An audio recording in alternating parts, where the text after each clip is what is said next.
Vamos iniciar agora detalhando as áreas de conhecimento do PMBOK que são mais cobradas nas provas. Eu fiz levantamento em algumas provas as provas do ENAD e também prova de concurso desses últimos anos. E essas são as três áreas que mais aparecem questões, sobre a área de conhecimento específica. O primeiro é o gerenciamento de cronograma, que é disparado o que mais tem questões, principalmente no ENAD. Vamos ver um pouquinho mais detalhado isso aqui, né? Inclui os processos necessários para gerenciar o término pontual do projeto. Nós já vimos isso aqui, mas vamos ver os processos que dentro dessa área de conhecimento. Existe o planejar o gerenciamento de cronograma, que é o processo de estabelecer as políticas, os procedimentos e a documentação para o planejamento, desenvolvimento e gerenciamento e execução e controle do cronograma do projeto. Existe a atividade também, o processo de definir as atividades do cronograma. Trata da identificação e documentação das ações específicas a serem realizadas para produzir as entregas do projeto. Depois de definidas as atividades, nós precisamos sequenciar essas atividades e tem esse processo de sequenciar as atividades, cuida da identificação e documentação dos relacionamentos entre as atividades. Precisamos ver as dependências, né, de cada atividade. Mais outro processo, o processo de estimar a duração das atividades. Depois de definir as atividades sequenciadas, nós precisamos verificar a duração de cada atividade. E esse processo trata da estimativa do número de períodos de trabalho que serão necessários para terminar atividades individuais com os recursos estimados. Outro processo é o desenvolver o cronograma. Depois de tudo isso pronto, nós precisamos desenvolver o cronograma em si, né? É um processo que trata da análise da sequência de atividades, durações, requisitos de recursos e restrições do cronograma para criar um modelo de cronograma de projeto para executar, monitorar e controlar o mesmo. E por fim, nós temos a atividade de controlar o cronograma, né, que é o processo de monitorar o status do projeto, para atualizar o cronograma e gerenciar as mudanças na linha de base do cronograma. Aqui é uma figura lá do PMBOK também, que ele mostra o seguinte: para gerar o cronograma do projeto, nós precisamos de algumas questões, né? Iniciar primeiro definindo qual é o método de cronograma que nós iremos utilizar, né? Pode ser aqui vários métodos, por exemplo, um método de processo ágil, né? Um método ágil, ou então, nesse caso, exemplo aqui que ele colocou, um método caminho crítico. Dentro da definição do cronograma, nós precisamos usar algumas ferramentas para trabalhar, né, com esse cronograma, e aí tem as ferramentas em si. Temos também aqui nessas ferramentas nós temos, além das ferramentas de software, né, que vamos trabalhar para agilizar essa construção do cronograma. Existem os modelos lógicos de cronograma, né, que são os modelos de rede, né, e vários outros. As listas de atividades. E aí nós temos também as informações do projeto, né? A EAP, as atividades, os recursos, dependências, né? O calendário, os marcos do projeto. E aí, a partir de um modelo, nós conseguimos gerar o cronograma do projeto. Aqui um exemplo, né, de um diagrama nós chamamos de diagrama de precedência, o diagrama de rede, onde mostra aqui várias atividades, a sequência que elas devem ser executadas, as dependências, né, entre elas, até chegar do início ao fim do projeto. Aqui uma outra forma de visualizar também, nessas ferramentas de gerenciamento de projeto, como por exemplo o Microsoft Project ou o Open Project, que é open source, dentre outros, né? E aqui nós temos as atividades, as subatividades dentro de cada. Por exemplo, aqui no caso nós temos uma entrega, né? Entrega, temos atividades, o pacote de trabalho, componente 1. Dentro desse componente nós temos várias atividades desse componente, né, para produzir esse componente. E aqui a duração de cada uma dessas atividades e as dependências entre elas. Ainda nas principais ferramentas, essa aqui é disparada que mais existem questões, né, sobre gerenciamento de projeto, que é o método do caminho crítico. Esse método, quer dizer, ele é o seguinte: é a sequência de atividades que representa o caminho mais longo de um projeto, que determina a menor duração possível do projeto, né? O caminho mais longo ele tem a folga total geralmente zero. Essa é a folga, vamos ver um pouquinho mais no exemplo. Aqui é o seguinte: o caminho crítico, as atividades que estão naquele caminho crítico do projeto qualquer atraso nessas atividades, eles geram atraso no projeto. Então, as atividades que estão no caminho crítico precisam ser gerenciadas de forma muito, com bem, com muito detalhe, né? Muito cuidado. Como eu coloquei, essa é a ferramenta mais cobrada nas provas, né? E assim, normalmente esse termo CPM, o caminho, o método do caminho crítico, ele vem junto às vezes com outro método que é semelhante, que é o PERT. Vocês vão ver muito o PERT CPM. PERT ele é um método também bem semelhante ao CPM, agora é um outro método, foi criado num momento distinto por outras pessoas, outra realidade. Aí basicamente a diferença entre elas é que o PERT ele usa, a estimativa dela é baseada mais num modelo mais estatístico, onde você usa, você faz uma estimativa do melhor, uma estimativa mais otimista, uma estimativa mais pessimista e uma que você acha que é mais real, né? E aí existe uma média ponderada entre elas, né? E a diferença desse caminho crítico é que o caminho crítico é determinístico. Ele existe apenas uma estimativa para a duração daquela atividade, né? Como nós vimos. Mas constantemente vocês vão ver, vocês verão esses dois métodos aí juntos, né? Aqui um exemplo para entender melhor esse método, né? Aqui é um diagramazinho de rede. Nós temos a atividade A, B, C e D, que leva do início ao fim. E aqui nós temos o seguinte, aqui nós temos uma legendazinha, isso aqui é do livro do PMBOK também. Nós já mostramos aqui o nome da atividade no meio, que é a atividade A, B, C, D. Em cima nós temos a duração aqui da atividade. E nós temos alguns conceitos aqui, que é o folga, que eu falei durante a definição, vamos ver aqui um pouquinho. E tem essas outras definições aqui do início mais cedo, início mais tarde, término mais cedo e término mais tarde. Vamos ver o que é que se trata isso aqui. Aqui no caso nós temos a atividade A, em seguida nós temos a atividade B e C, e a atividade D por fim, que precisa, para ela iniciar nós precisamos concluir a B e a C. Okay? Vamos lá, a atividade A, a duração dela é de 5, a atividade B é de 5, a atividade D, a duração dela é de 15 e a C é de 10. Ok? Então aqui nós vamos calculando, né? Aqui no caso essa questão do início mais cedo, término mais cedo, início mais tarde, término mais tarde, eu vou explicar um pouquinho depois. Vamos primeiro entender aqui a definição do caminho crítico. Então, para nós encontrarmos o caminho crítico, nós precisamos primeiro elencar todos os caminhos e toda a duração de cada caminho, né? Vamos ver aqui. Aqui nós temos dois caminhos possíveis. O caminho que segue de A, B e D.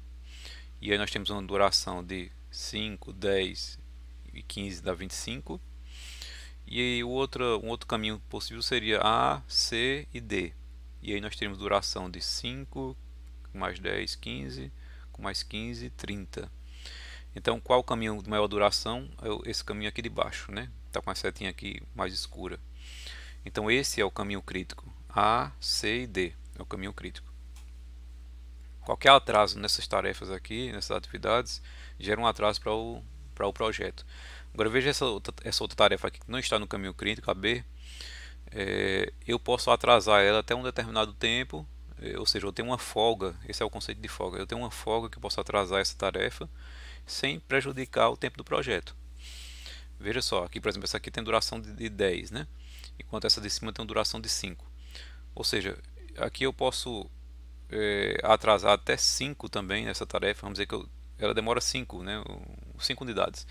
Eu posso passar dessas 5 unidades e demorar mais 5 unidades, ou seja, 10, que ainda assim eu terminaria igual com essa outra aqui de baixo. Não provocaria nenhum atraso no projeto. Ou seja, ela tem uma folga, né, de 5 unidades. Essa é a folga dela.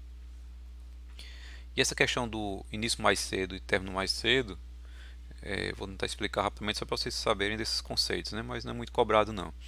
Aqui basicamente é o seguinte, no cronograma, no diagrama de rede desse, eu posso fazer o caminho aqui de ida, o início até o fim, e depois o caminho inverso de volta, né? Então isso é que vai dizer o início mais cedo e o término mais cedo e o mais tarde. O início mais cedo e o término mais cedo, que está aqui em cima, eles são nesse caminho aqui de ida. Ou seja, começa aqui com 1 mais 5, incluindo o 1, né, e o 5.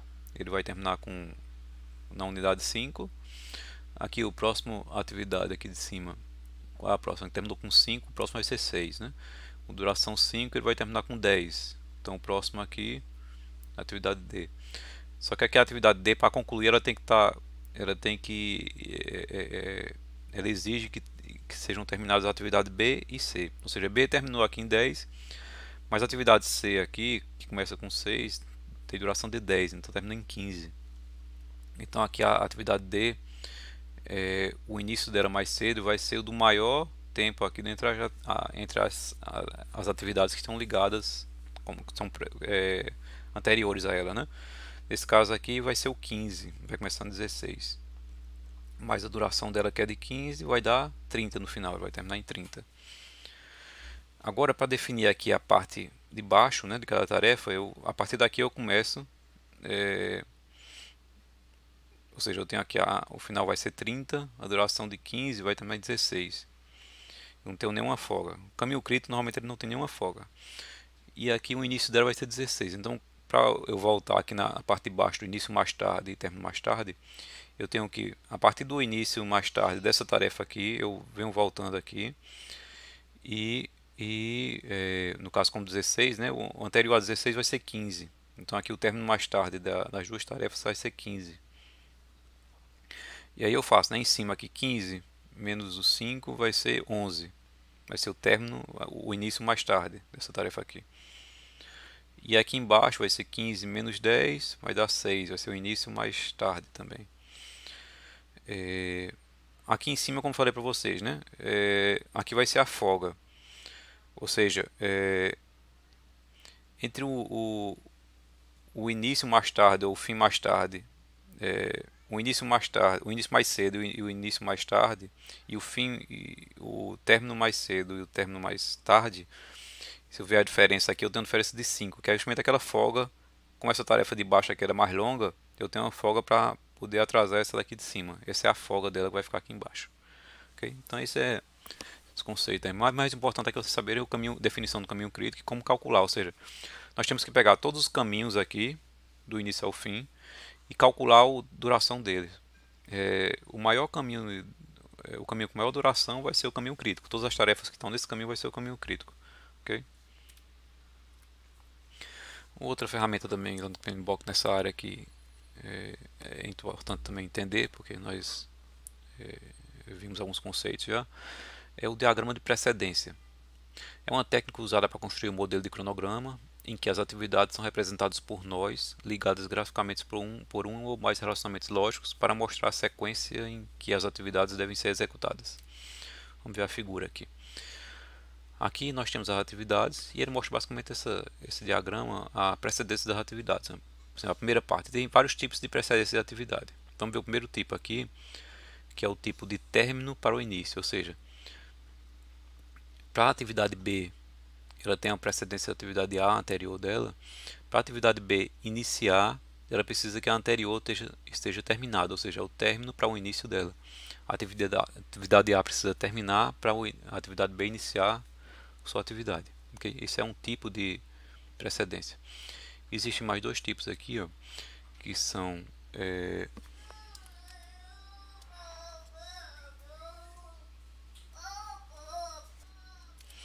esse outro aqui, a atividade A, esse tipo de precedência é o início para o início, ou seja, a atividade B que tem a precedência da atividade A anterior, para a atividade B iniciar, ela precisa que a atividade A seja iniciada também, ou seja, a atividade B vai iniciar quando a outra atividade que ela tem precedência inicie também. Aqui é um outro tipo também que é o término para o término, ou seja, a atividade B vai terminar somente quando a atividade A terminar junto.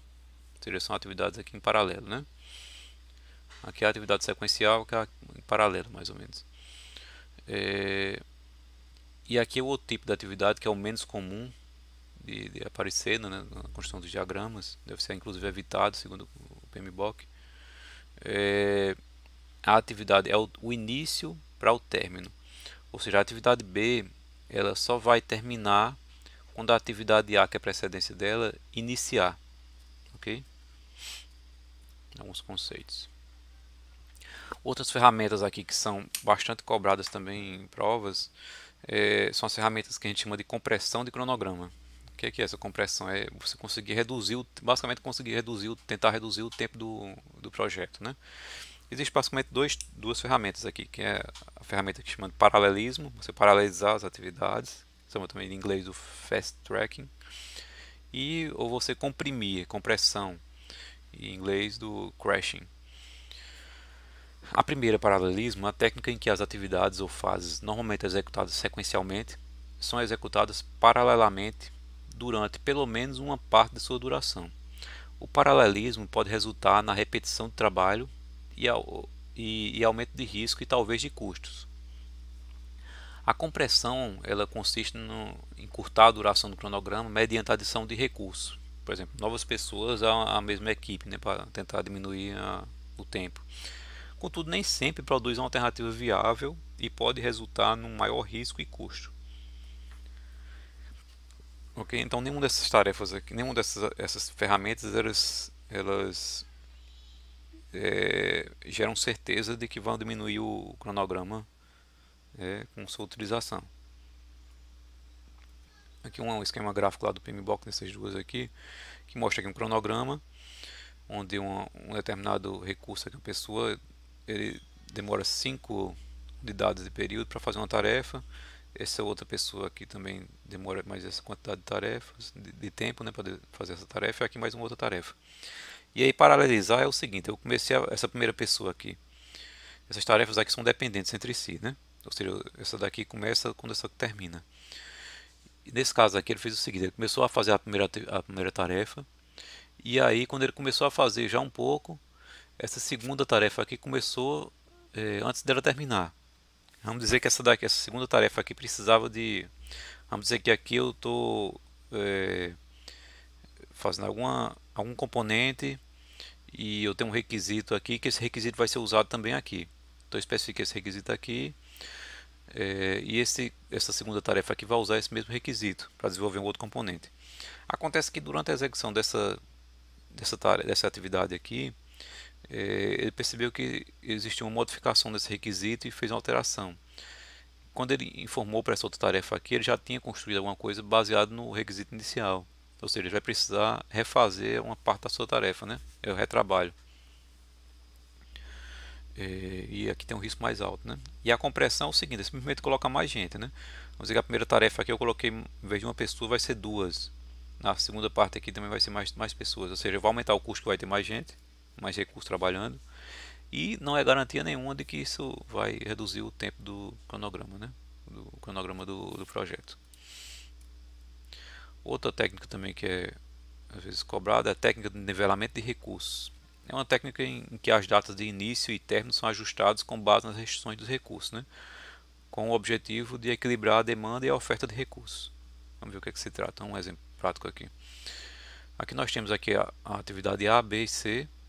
Uma atividade C ela depende da A e da B, certo? Na atividade A nós temos um recurso Tom que trabalha 8 horas e a Sul que trabalha 8 horas. A atividade B só a Sul trabalhou 8 horas. Acontece que quando construí esse cronograma aqui não levou em conta essas restrições, né? As restrições do seguinte, nessa empresa aqui o contrato de trabalho é de 8 horas diárias, né? Então cada recurso aqui só pode trabalhar no caso 8 horas. Aqui se fosse usar mesmo no primeiro dia, a Sul estaria trabalhando no caso 16 horas. Não, segundo o contrato da empresa aqui, ele não pode, né?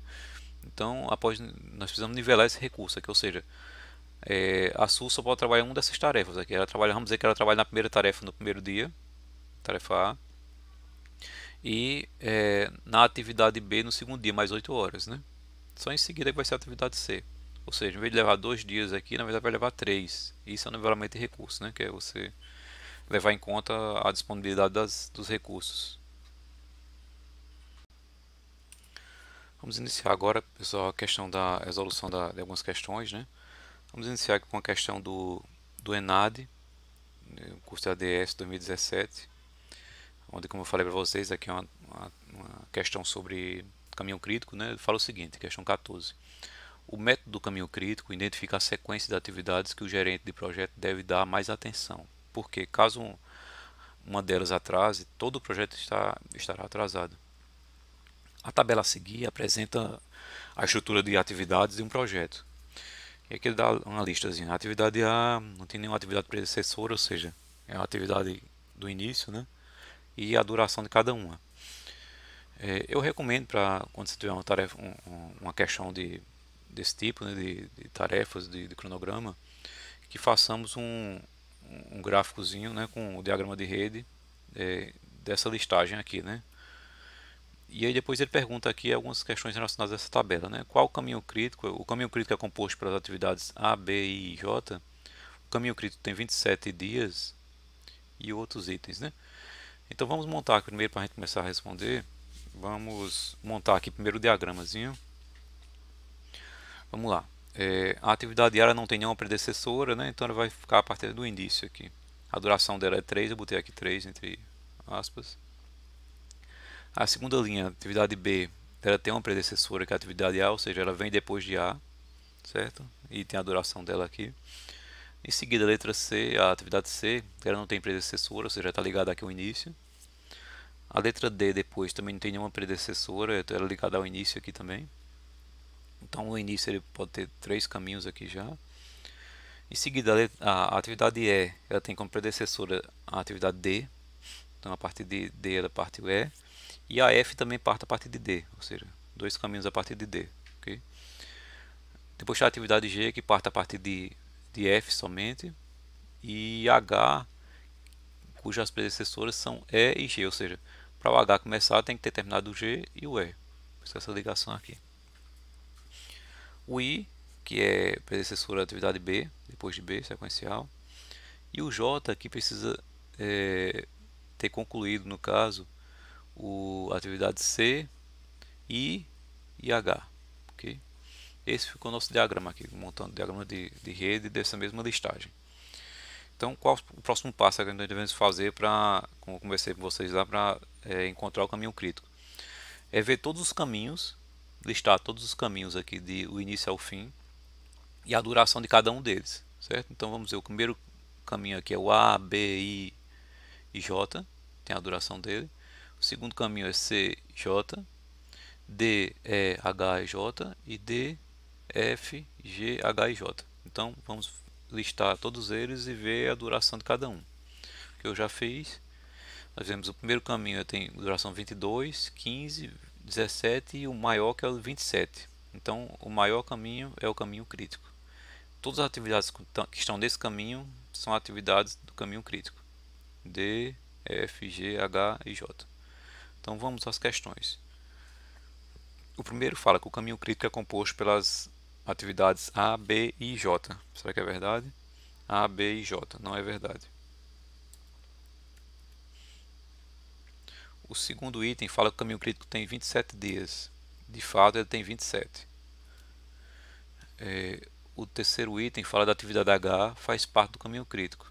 Vamos ver se a atividade H faz parte do caminho crítico. Atividade H faz parte do caminho crítico, sim.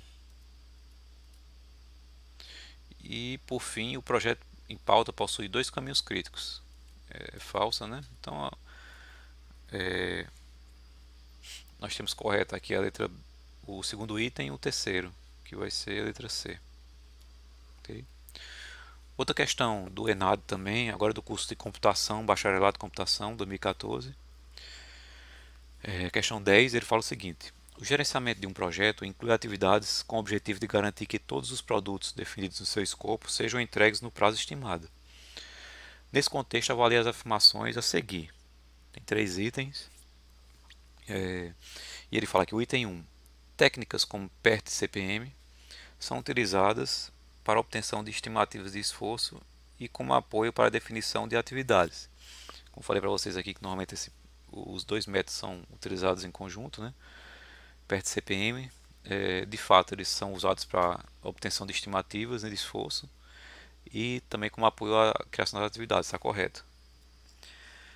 O segundo item, séries históricas, quando utilizadas para obter estimativas de esforço no desenvolvimento de um novo sistema, leva à obtenção de estimativas consistentes, independentemente do domínio de aplicação dos sistemas que deram origem às séries históricas. Aqui é o seguinte, eu estou construindo um novo sistema e eu preciso estimar esse sistema, as atividades dele, e eu estou querendo estimar isso aqui. Eu já tenho outras experiências de outros projetos, de outros sistemas aqui na minha empresa, e eu quero estimar esse meu novo sistema baseado nas séries históricas e quanto durou as atividades dos projetos anteriores, né?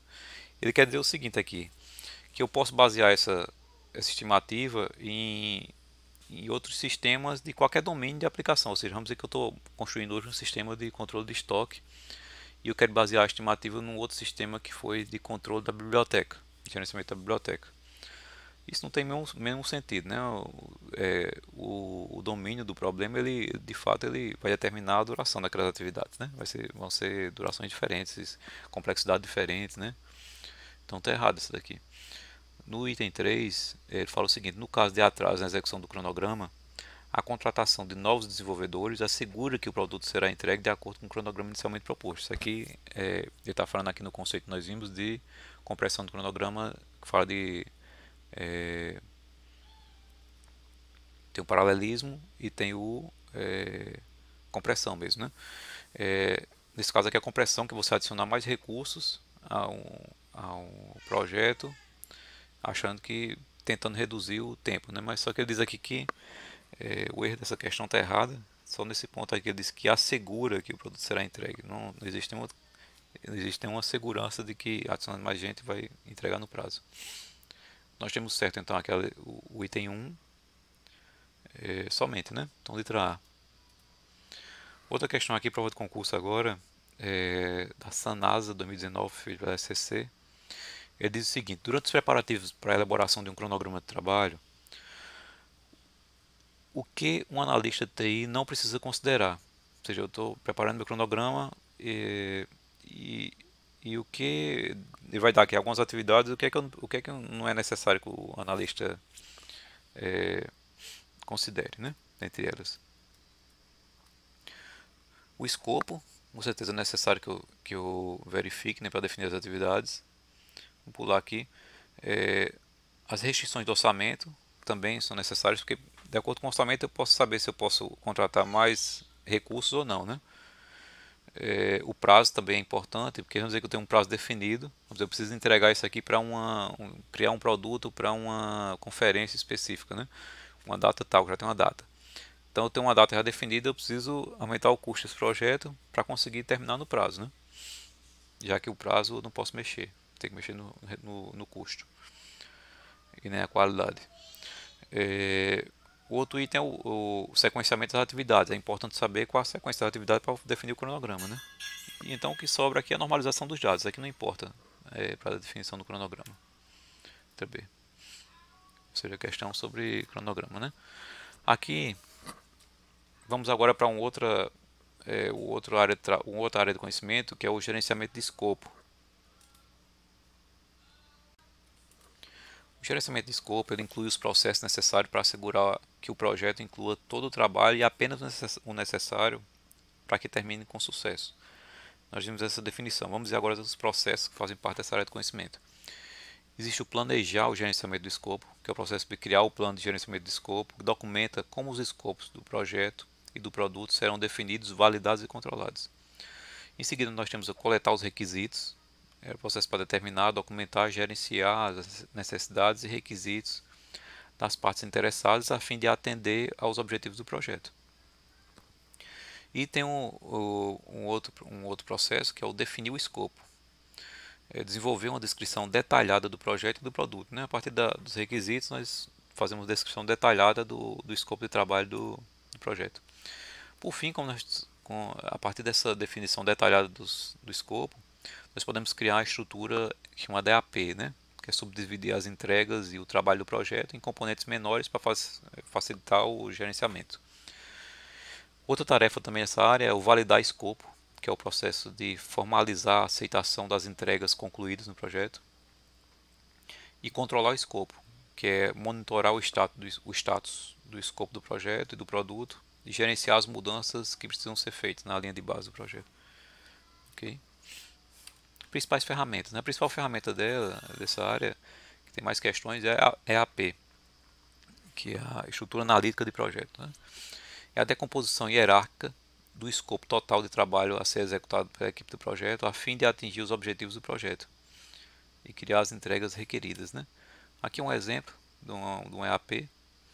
Aqui nós temos o produto que eu preciso entregar e aqui são as atividades, né, de forma hierárquica definidas aqui. Eu posso definir aqui produtos de trabalho, separar aqui, organizar de forma lógica, né, que faça mais sentido para o projeto, e organizar aqui as diversas atividades. Por exemplo, gerenciamento do projeto eu tenho a atividade de reunião, administração, né, o design eu tenho a atividade de documentação, construção, tem a questão de implementação, né? E aí essa é a estrutura de todo o trabalho, todas as atividades que são necessárias para o projeto estão nessa estrutura.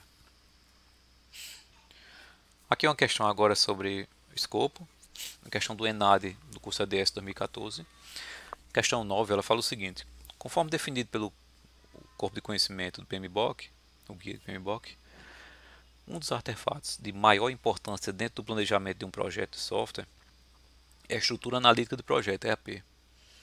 A EAP, apresentada na figura a seguir, mapeia o processo de produção de um software da empresa e os pacotes de trabalho que fazem parte desse projeto de software.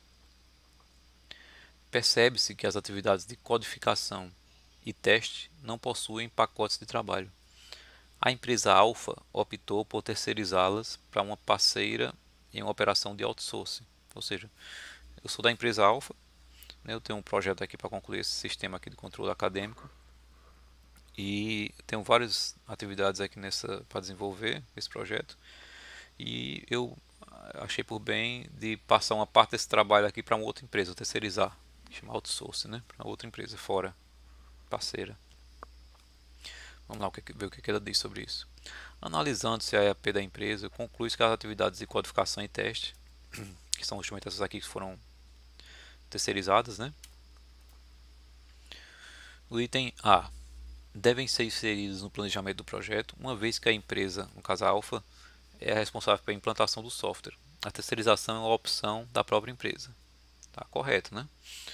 Apesar de ter sido terceirizado o trabalho, a responsabilidade do projeto que está desenvolvendo é a empresa Alpha, né? Então ela tem que se responsabilizar pelo custo, pelo tempo daquele projeto, então tem que incluir isso aí na minha EAP também. A letra B: devem ser inseridos no planejamento do projeto porque é obrigatório que um processo de software tenha atividade de codificação e teste. Isso aqui não existe nenhuma obrigação desse encanto nenhum.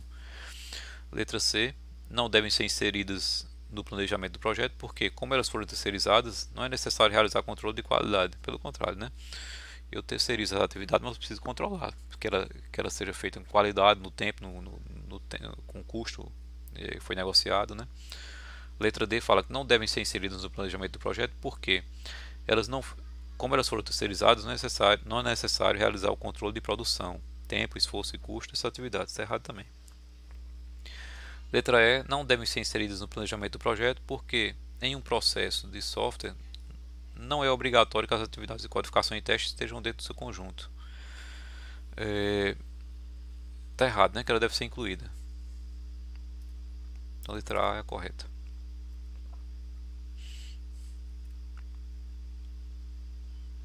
Temos uma outra questão aqui, do Ministério Público de Contas, MPC do Pará, 2019, do CESP. Ele faz uma definição, né? No gerenciamento de escopo, segundo o PMBOK, o processo cujo objetivo é permitir que a linha de base do escopo seja gerenciada ao longo de todo o projeto por meio do monitoramento do escopo do projeto e do produto, ou seja, monitoramento e acontece durante todo o processo. Isso aqui é uma atividade, é o processo, né? Definição do escopo não é que é você definir o escopo, as tarefas, né? Criar a estrutura analítica do projeto não tem a ver com monitoramento também, tem a ver com planejamento, né? Você criar, ver as atividades e estruturar elas, né? Tem o planejamento de gerenciamento de escopo, também não é você está planejando as atividades que vão ser feitas, né? A dúvida fica entre controle do escopo e a validação do escopo. Na validação nós vimos lá no início a definição dessa tarefa, desse processo, que é formalização dos critérios de aceite de uma entrega que foi concluída, né? O controle é justamente o monitoramento, então a letra A é a correta.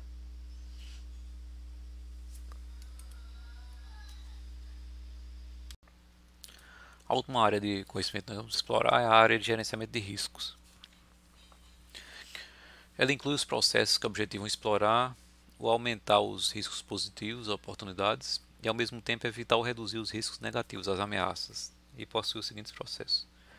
Planejar o gerenciamento, é o processo de definição, como vai ser conduzida a atividade de gerenciamento de risco do projeto. O processo de identificação dos riscos, é o processo de identificação dos riscos individuais no projeto, bem como as fontes de risco geral do projeto e documentar suas características. Outra tarefa que é realizar a análise qualitativa dos riscos é o processo de priorizar os riscos individuais para análise ou ação posterior, através da avaliação da sua probabilidade de ocorrência e impacto, assim como outras características. Realizar a análise quantitativa é o processo de analisar numericamente o efeito combinado dos riscos individuais do projeto com outras fontes de incerteza, os objetivos gerais do projeto. E planejar as respostas aos riscos, que é o processo de desenvolver alternativas, selecionar estratégias e acordar ações para lidar com a exposição geral de riscos e também tratar os riscos individuais. Uma vez planejadas as respostas aos riscos, nós precisamos implementar esses riscos, eu chamo de colocar em prática o plano de resposta aos riscos. E depois da execução, durante a execução, precisamos monitorar os riscos, para ver se a implementação do plano está sendo feita correta, e identificar possíveis novos riscos durante a execução. As principais ferramentas nessa área é a EAR, a Estrutura Analítica de Riscos, é semelhante aqui à ideia do EAP, do escopo. É uma representação hierárquica de possíveis fontes de risco e é uma forma comum para estruturar categorias de risco. Aqui um exemplo lá do PMBOK, que mostra os vários níveis de risco, O nível 1, maior risco, todas as fontes. O nível 1 mostra algumas fontes por categoria, Riscos técnicos, riscos comerciais, riscos externos e um nível mais detalhado. Outra ferramenta também que é bastante cobrada também nessa área é a matriz de probabilidades e impacto.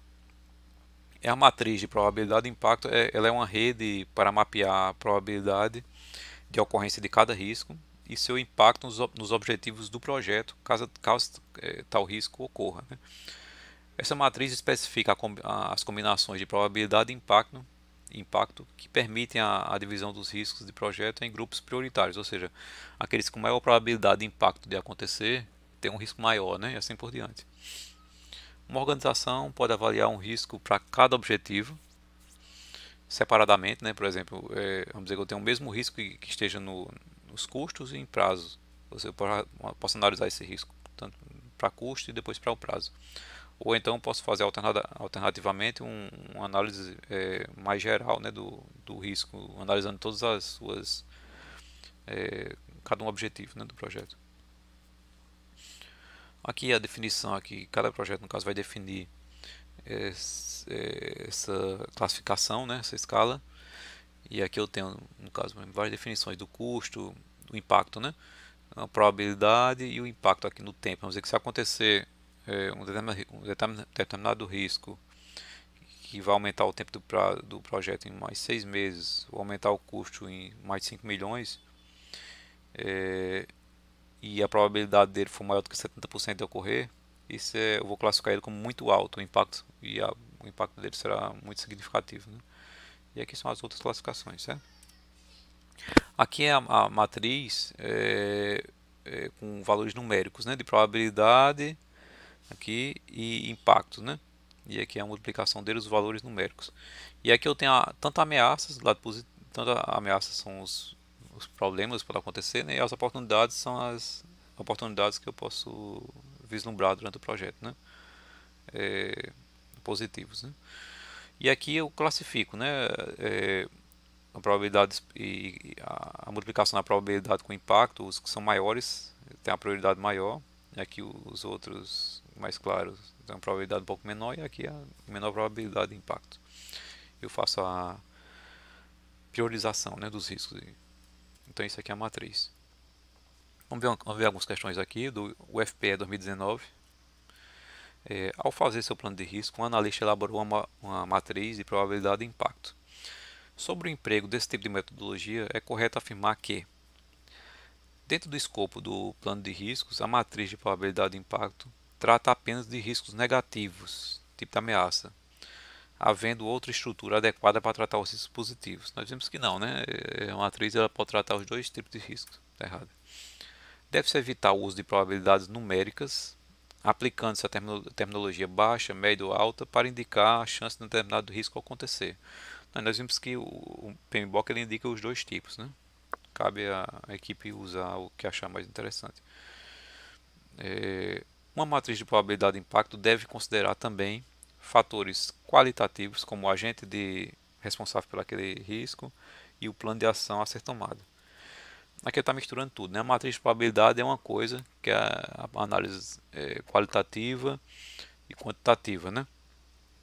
E aqui ele está querendo dizer que dentro dessa matriz eu devo considerar também outros fatores aqui, como a pessoa que vai ficar responsável por aquele risco, o plano de ação, a plano de resposta, né, se acontecer esse risco. Isso aqui é um, outra, um outro momento, né, que vai ser a resposta a esses riscos. Eu estou calculando aqui, vendo quais os riscos, elencando e vendo probabilidade de impacto. Depois eu vou ver quem vai ficar responsável por tratar esse risco e, e qual o plano de resposta, né? Então está errado. Letra D. Os riscos devem ser previstos e documentados livre de contexto, isto é, de forma mais objetiva possível. Esse livre de contexto é errado porque o risco ele tem que ter um contexto a acontecer, né? Ele pode acontecer em determinado contexto. Então está errado. Nessa matriz foram especificadas as combinações de probabilidade de impacto que levam à classificação dos riscos, podendo estes serem classificados separadamente por objetivos, como custos, tempo e escopo, né?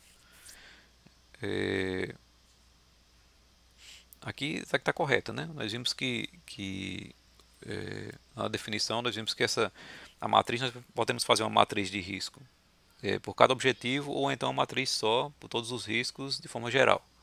Então está correta. Pronto, pessoal. Aqui nós concluímos essa apresentação da revisão do gerente do projeto. Isso aqui foi a nossa bibliografia. Basicamente nós usamos o que é cobrado, né? O guia PMBOK. Usamos a versão, a sexta edição, que é mais recente, 2017. Ok? Boa sorte para vocês. Até mais.